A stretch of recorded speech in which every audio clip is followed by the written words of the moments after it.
We rehearsed this. It's quack. Howdy, folks.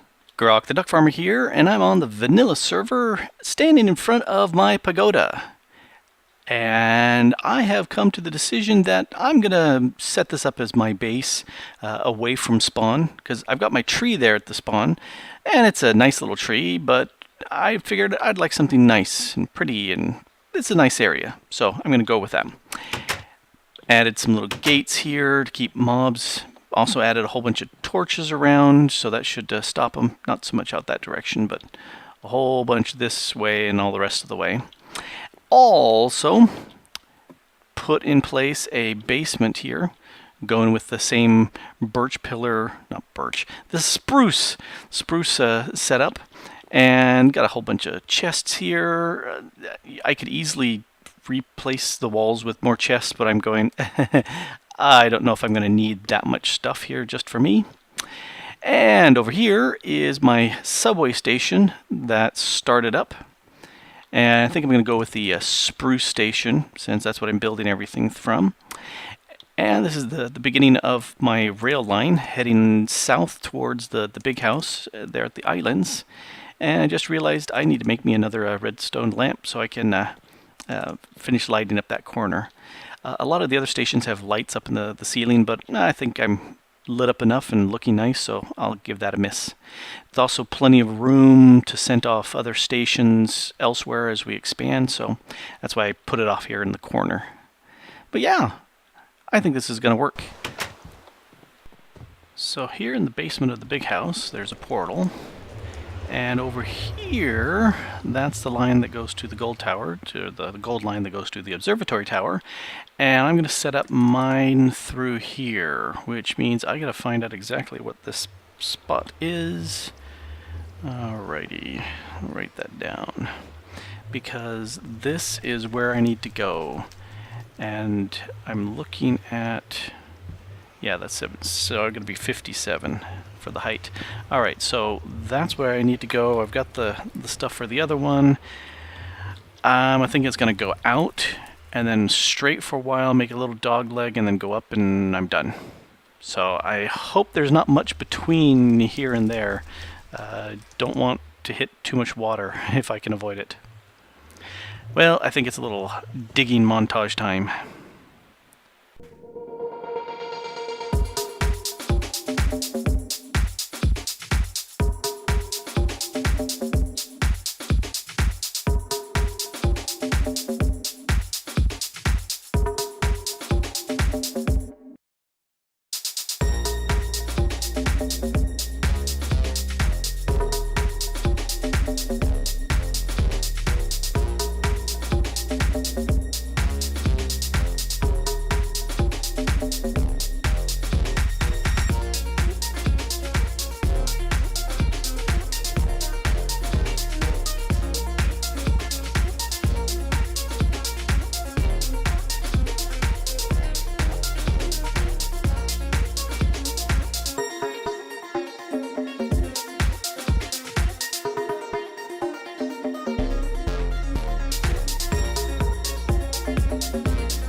that took a little bit of work.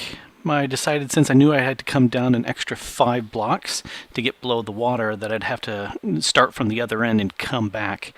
But yeah, it's done, and I didn't hit nearly as many things as I thought I did, except here at the very last, next to the big building. There's a bunch of caves down there. I thought there was a ravine right in between, but I must have just barely missed it, because running back and forth, I'd fallen into that ravine once, and that was unpleasant. But alrighty, now to turn this and make it a all the brick, which is why I was using my silk touch, so that I get smooth stone so I can get brick. Okay, so the tunnel has a bunch of improvements now. The walls are all bricked, which is very nice. Got some of the rails in place. Well, almost all the rails, just doing the powered rails now. Got the walls are 3 high, and then there's upside down stairs, and then there's a central line of slabs, which I'm missing right here, so I gotta do that. But down the center will be another row of slabs, and the occasional redstone lamp popping up for power and light, and I need to figure out exactly how far apart I can put them to make sure I can stop mob spawning, because coming across here and having a creeper blow up would not be much fun. So that's what I got to do next. And I figured, you know, no montage for laying track, because boring. So it is done. This connects to the red line where the floating islands are. So we'll go ahead and just take a quick ride. I ended up tossing the redstone lamps every 12 blocks, but powering the rails every 24, which was plenty good to keep everything well lit and keep everything moving along. And here I am, just riding the rails, having fun. It's a pretty fast little trip because it's not all that far, but it means it's a much faster way for me to get to the main islands here, or to jump on the rest of the rails if I want to ride the rails back to the rest of the spawn community.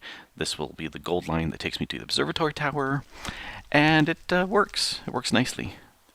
I've got a little organization going on behind me, and I figured one of the things that I don't have here is a good way to smelt stuff.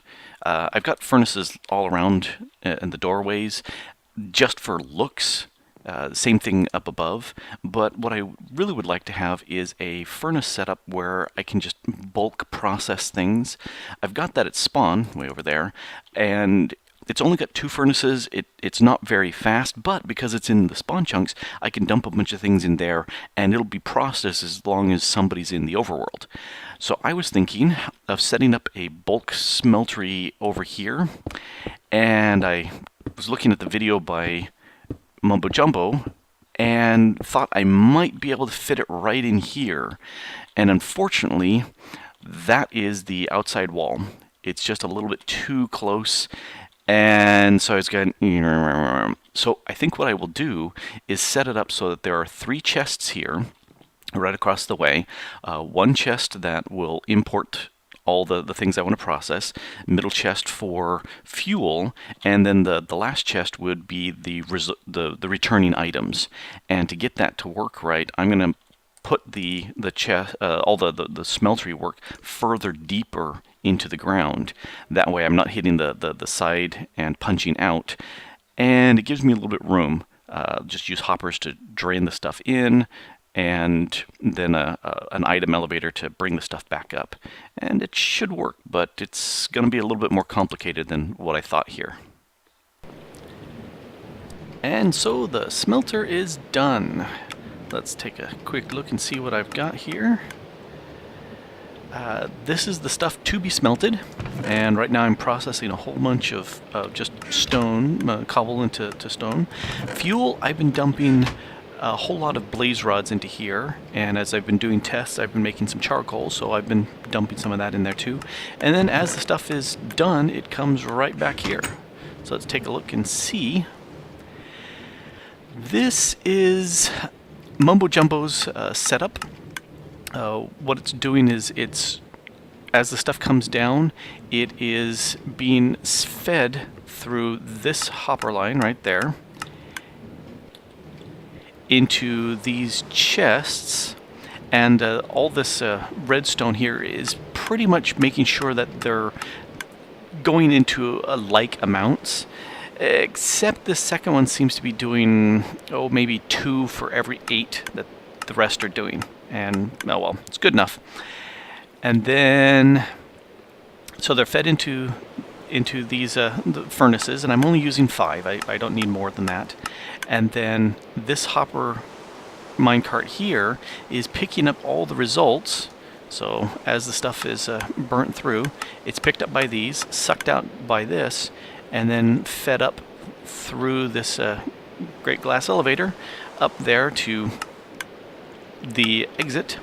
The new stuff that's not quite mumbo jumbos is this stuff here.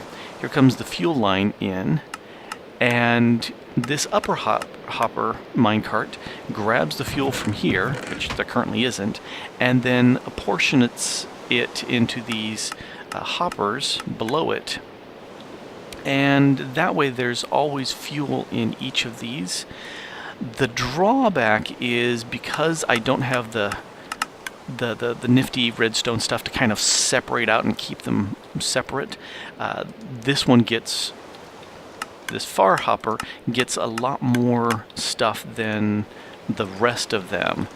And so I just kind of come through and say, well, let me make sure that we're doing a little bit better by apportioning out a little bit more to these guys. But I have so much that I really don't care. And I might go with charcoal because I can process gobs and gobs and gobs of that. So that's not an issue.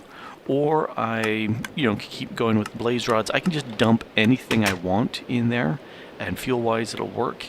If I spend a huge amount of time at the witch farm and get a ton of the witch drops, they have tons and tons and tons of sticks, which I could shove in the fuel, and that would work just the same. But, just tossed around a few things. I'm going to set up a potion stand over there so I can brew some potions. This over here says, under construction, more digging. There's stuff that needs to be done, but it's coming along very nicely. And I'm generating so much smooth stone because I'm going to make so much stone brick, because I'm going into the nether and I'm going to fix the path that takes us to the blaze farm, and I'm going to extend that path out to a further blaze farm, because I'm going to sit there and set up a different blaze farm out there. But that's another show. I think right now I'm good for this week. I've been having a blast here getting the Pagoda going with more stuff here in the basement and getting connected to the rest of the Minecraft world. And this has been Grok the DuckFarmer, having fun on the vanilla world. Thanks for watching. Bye.